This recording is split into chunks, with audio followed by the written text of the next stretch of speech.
Между тем, в боевую, если можно так назвать командировку, отправились десятиклассники Мирнинского района. Там прошли ежегодные военно-патриотические сборы школьников. В них приняли участие ребята со всего Мирнинского района, и парни из Айхала не стали исключением.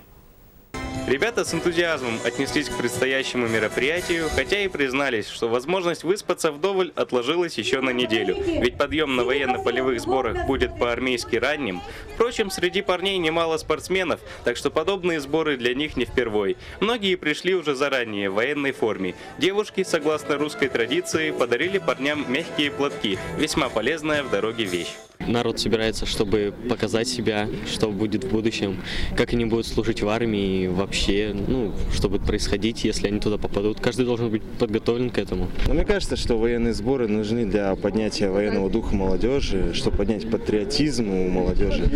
И на мой взгляд, что это необходимо в наше время, потому что ситуация сейчас в нашей стране. Надо. Хочется очень поехать, попробовать это,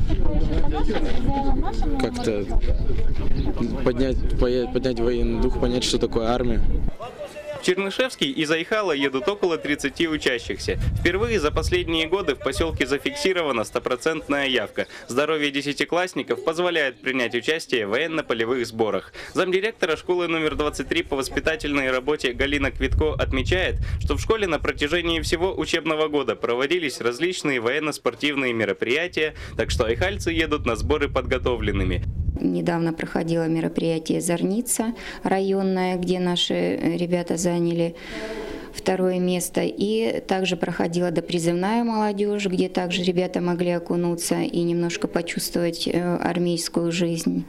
В течение недели ребята будут заниматься общефизической и строевой подготовкой, изучать устав и основы военной тактики, научатся оказывать первую медицинскую помощь и обращаться с оружием. Помимо этого, юным бойцам предстоит сдать нормативы по бегу, подтягиванию и плаванию. Конечно, далеко не каждый свяжет свою жизнь с вооруженными силами, но все ребята единодушны во мнении. Эта неделя оставит массу новых впечатлений и воспоминаний.